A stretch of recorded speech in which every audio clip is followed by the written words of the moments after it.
Imagine being so beautiful that it feels like you are better than everyone. What happens when people always want to be with you because you are pretty? This story is about a woman who stopped seeing men as real people, but she had to learn something important. Come and watch how Joyce learned to see people in the right way. One bright Saturday afternoon, Jerry and Joyce drove to the supermarket to pick up groceries. The place was busy with other shoppers, couples, and families picking out items for the weekend. Jerry pushed the cart while Joyce led the way, picking up items and throwing them in carelessly. "Do we really need this much pasta?" Jerry asked as she threw another pack in. "Yes, Jerry. You always act like we're struggling for money," she replied without looking at him. Jerry sighed. He didn't argue. It was easier that way so it doesn't burst into query. They continued shopping, and soon they made their way to the checkout counter. The cashier scanned their items, and when it was time to pay, Jerry reached into his pocket, only to freeze. His wallet wasn't there. A quick realization hit him. He had left his ATM card in the car. His phone, which he could have used for a transfer, was also in the car. He turned to Joyce. "Babe, I left my ATM card in the car. Can you help me make a transfer? I'll pay you back as soon as we get outside." Joyce folded her arms and raised an eyebrow. "What do you mean you left it in the car?" Jerry rubbed the back of his head. "It happens. I just need you to cover this now and I'll—" "Must you always forget things?" Joyce cut him off, raising her voice. People in the queue turned to look. Jerry's face burned with embarrassment. "Babe, just this once. I promise I'll double it when we get to the car." Joyce scoffed loudly. "You are so irresponsible, Jerry. How can a grown man like you be so forgetful? This is exactly why I handle everything in this marriage." Jerry clenched his fists. He could feel the stares of the other shoppers, the silent judgment in their eyes. Some of them shook their heads, whispering among themselves. A few looked at him with pity. He exhaled deeply, trying to keep his composure. "Joyce, please, just help me this once." But Joyce wasn't listening. She rolled her eyes and looked away, making no attempt to get her phone. Jerry stood there for a few seconds, staring at her, and something inside him snapped. He didn't say another word. He turned on his heels and walked out of the supermarket. Joyce watched him go, still standing with her arms crossed. She didn't call him back. She didn't try to fix the situation. Jerry marched straight to the car, opened the door, grabbed his wallet and phone, and stood still for a moment. This is it. Something shifted in him. The frustration, the constant disrespect, the feeling of being less in his own marriage. It all built up into a single, sharp realization. He was done. If Joyce wasn't willing to change, if she wasn't willing to respect him even in small moments like these, then what was the point? Jerry shut the car door firmly, walked back into the supermarket, and paid for the groceries himself. For the first time in a long while, he knew one thing. He was ready to accept whatever it would take to make Joyce change. And if that meant letting go of the marriage, then so be it. The tension inside the car was suffocating. Jerry gripped the steering wheel tightly, his knuckles turning white, his eyes fixed on the road ahead. And his mind raced with everything that had happened at the supermarket. Joyce sat beside him, staring out the window, arms folded across her chest. She knew she had gone too far. This time, she had embarrassed him publicly again. But even now, with the heavy silence hanging between them, she couldn't bring herself to say the words. "I'm sorry." In 3 years of marriage, she had never uttered those words to Jerry. Not once. Apologizing felt beneath her, like an admission of weakness. She had always believed that Jerry would tolerate anything, that he would always stay no matter how she treated him. She believed that she is too beautiful to be dumped. But this time, something felt different. Jerry didn't try to argue with her. He didn't beg for her attention or try to explain himself. He was done talking. For the first time, a sense of unease settled in Joyce's chest.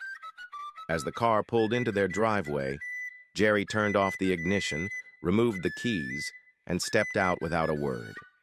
Joyce hesitated before following him inside. Jerry collapsed into the couch. His heart, he started thinking back on how he met Joyce. Joyce was a very beautiful Benin girl, known by all her neighbors for her beautiful looks. In fact, in her town, people often used the phrase, "as beautiful as Joyce," to describe anything was very beautiful. But her beauty wasn't her only admirable quality.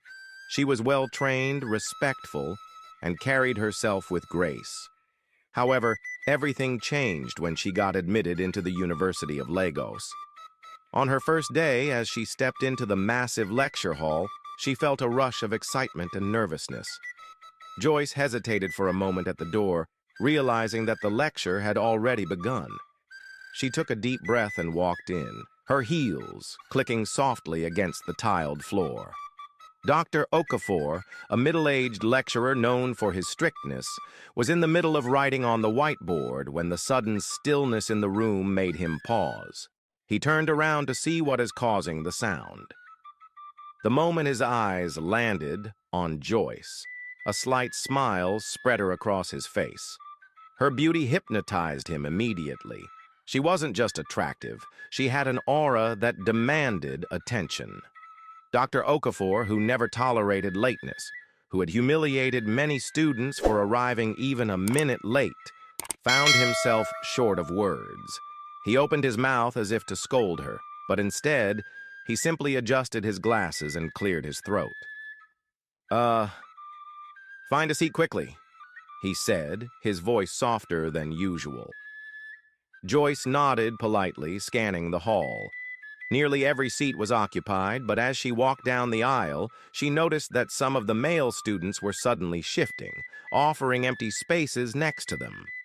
Some even removed their bags from chairs, patting the seats, telling her to come and sit down.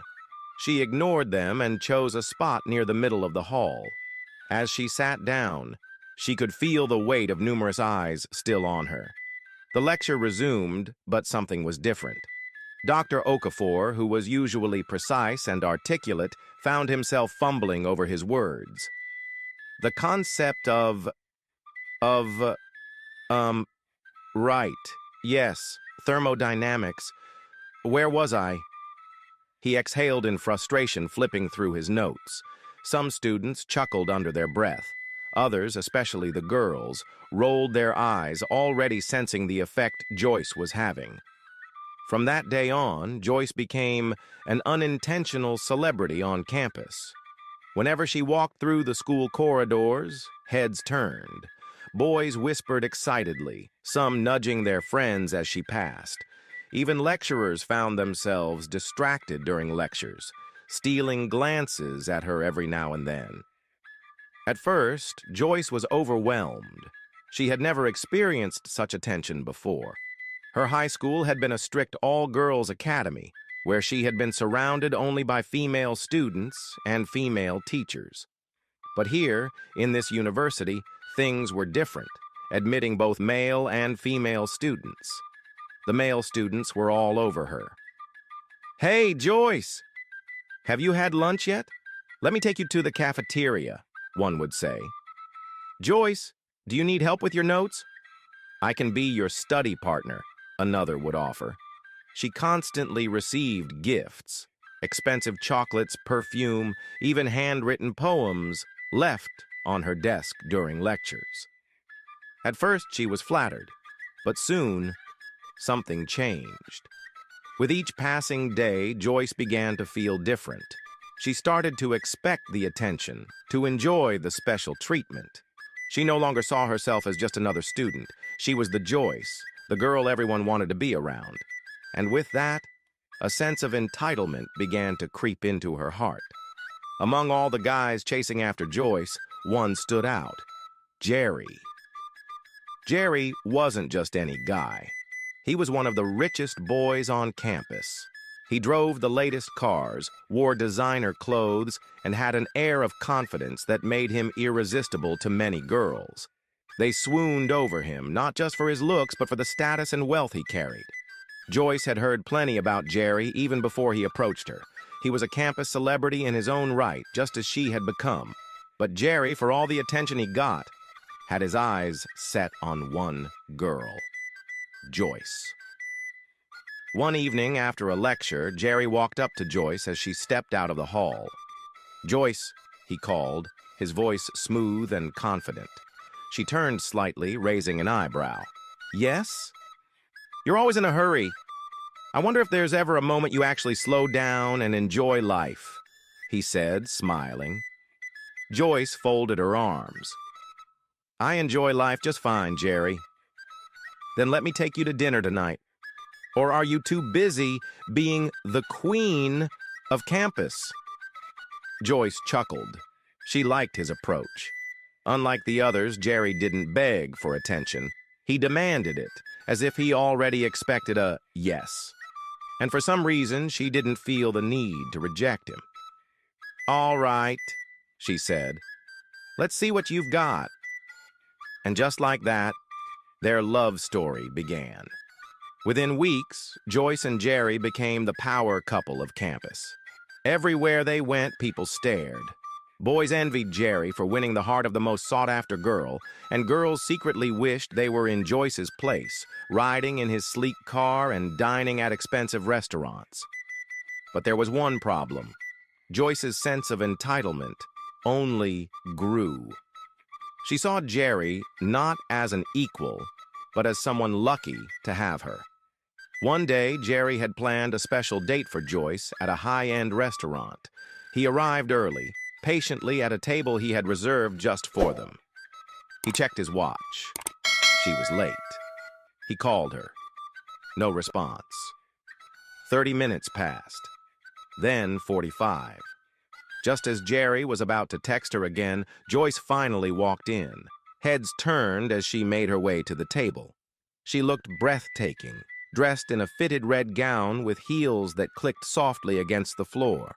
She was fully aware of the attention she was getting, and she smiled slightly as she sat down. Jerry exhaled, trying to control his irritation. "Joyce, you're almost an hour late." She picked up the menu lazily. "And?" Jerry frowned. "And?" "I've been waiting here, expecting at least a text from you." Joyce waved a hand dismissively. "Oh, please. I knew you will wait. It's not like you were going anywhere." Jerry clenched his jaw. At least an apology would be nice. Joyce tilted her head and smirked. "For what? You should be grateful I showed up at all." Jerry stared at her in disbelief. This wasn't the first time Joyce acted this way, but it was the first time it genuinely annoyed him. Instead of arguing, he took a deep breath and signaled the waiter. "Let's just order," he muttered, forcing himself to stay calm. It had been a long, exhausting day at class for Jerry. He could already feel a dull headache creeping in as he walked toward the parking lot. But as he approached his car, something felt off. His car. A long, jagged scratch ran across the side of the driver's door, the kind that didn't just happen from a stray branch or a careless pedestrian. His stomach tightened. He knew exactly what had happened. Joyce. Taking a deep breath, he brought out his phone and dialed her number. He told her to come and meet him at the parking lot. Immediately, he saw her. "Joyce," he called, his voice calm but firm. She barely looked up. "My car. What happened to it?" Now she looked up, her expression unreadable. Then, without hesitation, she shrugged. "Oh, that? Yeah, I took it to the mall earlier. Some guy must have scratched it in the parking lot. No big deal." Jerry blinked. No big deal? The car wasn't just any car. It was a gift from his father, one of the few precious possessions he owned. "You took my car? Without asking?" Joyce rolled her eyes and set her phone down. "Oh, please, Jerry, it's not like I stole it. We're dating. You are my boyfriend. What's yours is mine." "That's not the point," Jerry said, his voice rising slightly. "You didn't tell me, and now it's damaged. Did you even try to find out who did it?" Joyce scoffed, crossing her arms. "What was I supposed to do? Stand in the parking lot interrogating people? It's just a scratch. You're acting like someone stole it." Jerry exhaled sharply. That's not the point, Joyce. The least you could do is tell me when something like this happens. And then, Joyce suddenly narrowed her eyes, standing up straighter. Wow, just wow, Jerry. Jerry frowned. What? You're really yelling at me over a car? She said, her voice trembling slightly as if she were on the verge of tears. Do you even hear yourself? You're more upset about a piece of metal than the fact that I could have been hurt. Jerry froze. Hurt? Yes, hurt. She dramatically placed a hand on her chest. Do you know how scary it was? I parked perfectly fine, and when I came back, there was a scratch. For all I know, someone could have been following me, waiting for me to step away. But do you care? No. All you care about is your precious car. Jerry opened his mouth. He knew what she was doing. He could see the manipulation unfolding right in front of him. Had he overreacted? Had he focused too much on the car instead of checking if she was okay? Joyce sniffled for extra effect, shaking her head in disappointment. I can't believe you, Jerry. I thought you loved me. And just like that, the guilt settled in. Jerry sighed, running a hand down his face. His anger deflated, replaced by the uncomfortable feeling that he had once again been tricked into being the bad guy. I'm sorry, he muttered.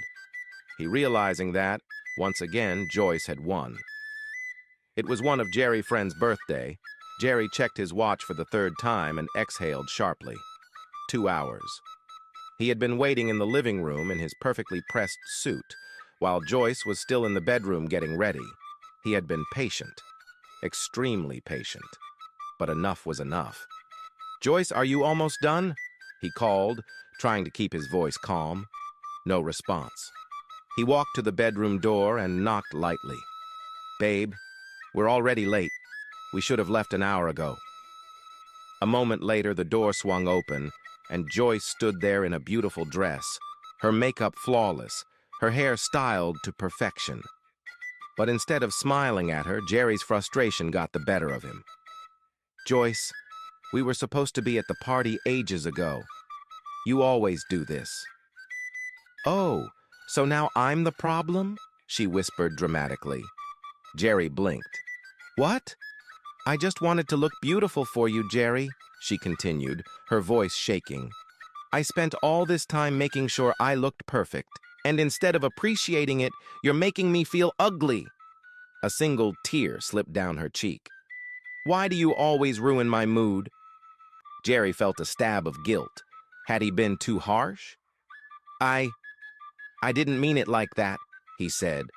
But you did, she shot back, dabbing at her eyes. I put in so much effort and all you can do is complain. Do you even love me? That was it. The guilt won. Jerry sighed. I'm sorry, babe. I just didn't want us to be late. Joyce sniffled but nodded as if accepting his apology. Fine. Let's just go. The venue was packed with music, laughter, and flashing lights. Jerry was still trying to shake off the tension from earlier, but Joyce?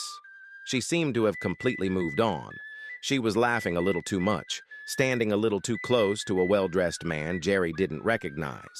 The guy leaned in, whispering something in her ear, and Joyce tilted her head back, laughing as she placed a hand on his arm. Jerry felt his jaw tighten. He tried to ignore it at first, but when Joyce playfully smacked the guy's shoulder and leaned in even closer, he had enough.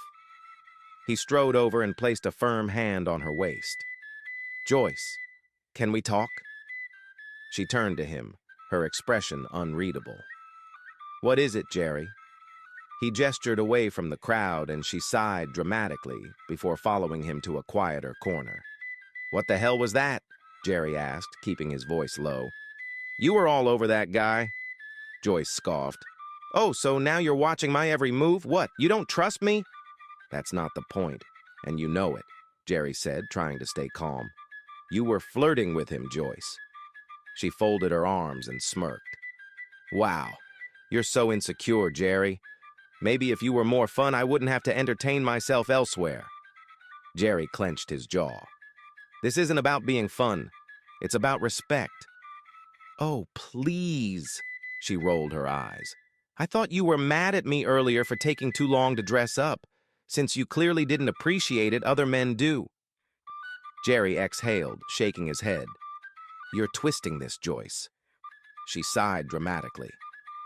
I just don't get why you're making a big deal out of nothing. And then, Jerry suddenly felt unsure. Was he overreacting? Had he really been acting possessive? The last thing he wanted was to push her away. I'm sorry, he muttered, swallowing his pride. Joyce smirked, tossing her hair over her shoulder. Good. Now, if you don't mind, I'm going to get another drink. And just like that, she walked away, leaving Jerry standing there, apologizing for something he had every right to be angry about. Jerry thought she will change when they get married, but she never changed. After that incident at the supermarket, Jerry was actually fed up. He was very ready to let go of everything. Days passed, then weeks. Their home, once filled with conversation, however strained, had turned into a place of eerie silence. Jerry and Joyce became total strangers, living under the same roof but barely acknowledging each other. Mornings were cold and distant. Jerry would wake up, shower, dress, and leave for work without so much as a glance at Joyce. She would remain in bed, pretending not to care, but deep down, the silence was unbearable. Evenings weren't any better. Joyce, determined to get back on Jerry's good side without actually apologizing, she began to cook his favorite meals. One evening, she prepared egusi soup with pounded yam, the way he liked it, with just the right amount of seasoning and spices and the egusi properly fried to enhance the flavor. She set the table beautifully, placing his meal at his usual seat, waiting for him to acknowledge the effort. But Jerry walked past the dining table without touching the food. He went straight to the bedroom, changed into casual clothes, and left the house without saying a word.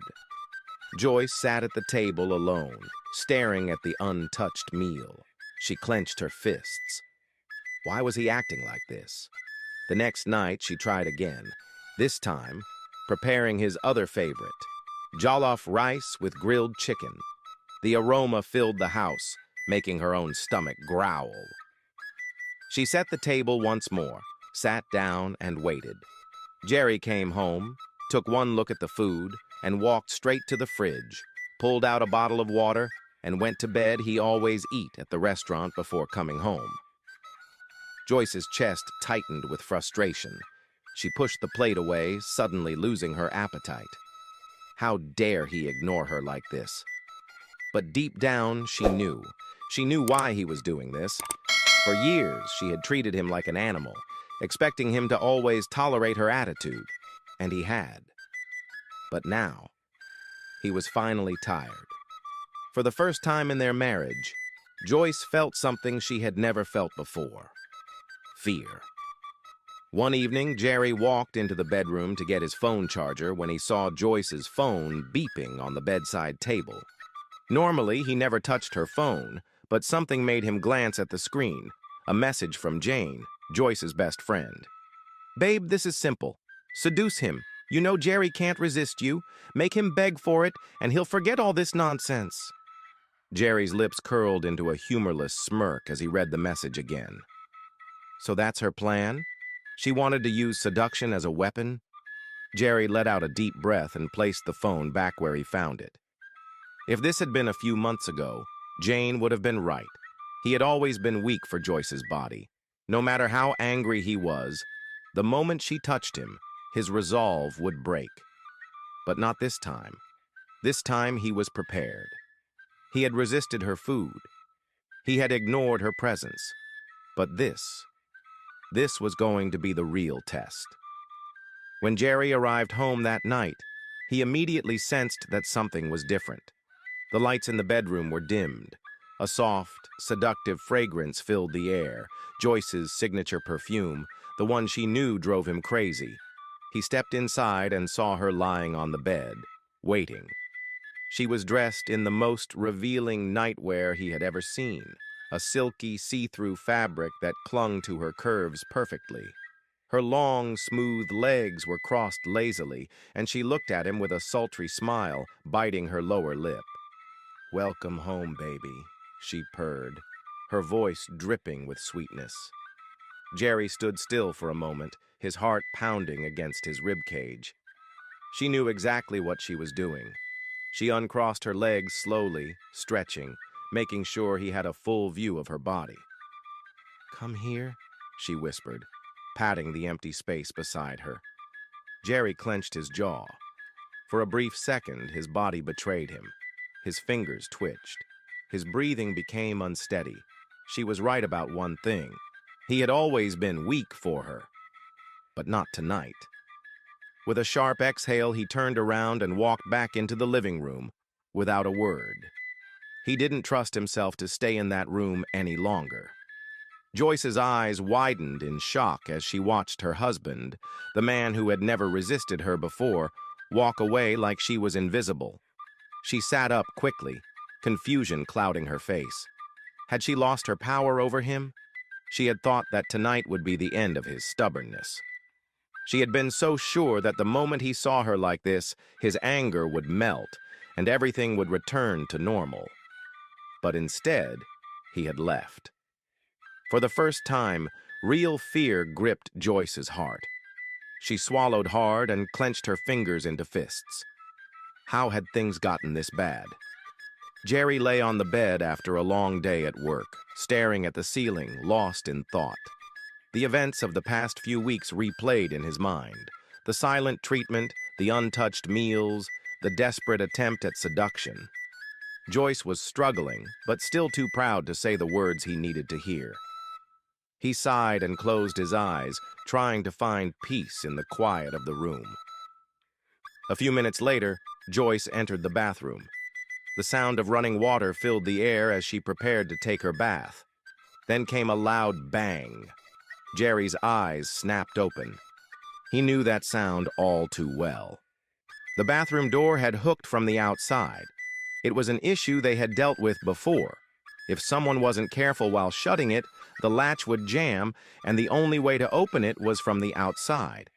Joyce must have realized this too, because within seconds, she started pushing the door hard. Thud, thud. "Somebody should open the door," she called out, her voice slightly annoyed at first. Jerry remained on the bed, unmoving. He knew she would call him soon, but he wanted to see just how long it would take for her to do so. Thud, thud, thud. Joyce pushed harder. "Jerry, are you there? Open the door!" Silence. Jerry simply closed his eyes again, pretending he hadn't heard her. She tried again, banging the door with more force. "Jerry, open this door now! Stop playing!" Still, no answer. Minutes passed, then 10, then 15. Her tone began to change. The frustration in her voice started to fade, replaced by something Jerry had never heard before. She tried pushing the door one last time, then exhaled sharply. And then, for the first time since they got married, he heard something unexpected. "Please." Joyce's voice was softer now. "Someone, please open the door." Jerry's eyes opened. That was new. Another few moments passed, and then she said it again. "Please. Jerry, if you can hear me, open the door." There was something different in her voice now. Desperation, humility, vulnerability. Jerry sat up slowly, listening. Joyce, who had never humbled herself in all the years they had been together, was begging. 20 minutes. That's how long it had taken. "Please, my love." Her voice was barely above a whisper now. "I'm sorry. Just open the door." Jerry exhaled, got up, and walked toward the bathroom. With a firm turn of the handle, he unhooked the door and pushed it open. The moment she was free, Joyce did something Jerry never expected. She jumped into his arms. She wrapped her arms around his neck tightly, burying her face in his chest. For a second, Jerry was too stunned to react. Then he felt it. Warm tears on his shirt. Joyce was crying. She pulled back slightly and looked into his eyes, her own filled with sincerity. And then she fell to her knees. "I'm very sorry, my love," she whispered, her voice shaking. "For everything." Jerry stared at her, his chest tightening. She wasn't just saying it. She meant it. "For all the times I disrespected you," Joyce continued, her voice trembling. "For never listening, for never apologizing, for making you feel like you weren't enough." She wiped her eyes, shaking her head. "I was wrong, Jerry. I see it now. Please forgive me." Jerry swallowed hard, staring at the woman before him. This was the Joyce he had been waiting for. This was the woman he had loved, the one who had finally realized that love wasn't about pride, but humility. He knelt down slowly and lifted her face. "Joyce," he said softly. "Are you sure?" "Yes," she nodded, tears still streaming down. "I don't want to lose you." Jerry exhaled and pulled her into a tight embrace. After 3 years of waiting, 3 years of silent suffering, Jerry finally heard the words he never thought he would hear, and at that moment, he knew their marriage had finally begun. Thank you for watching this amazing tale. Check my channel for other amazing tales like this. Kindly leave us a like and subscribe.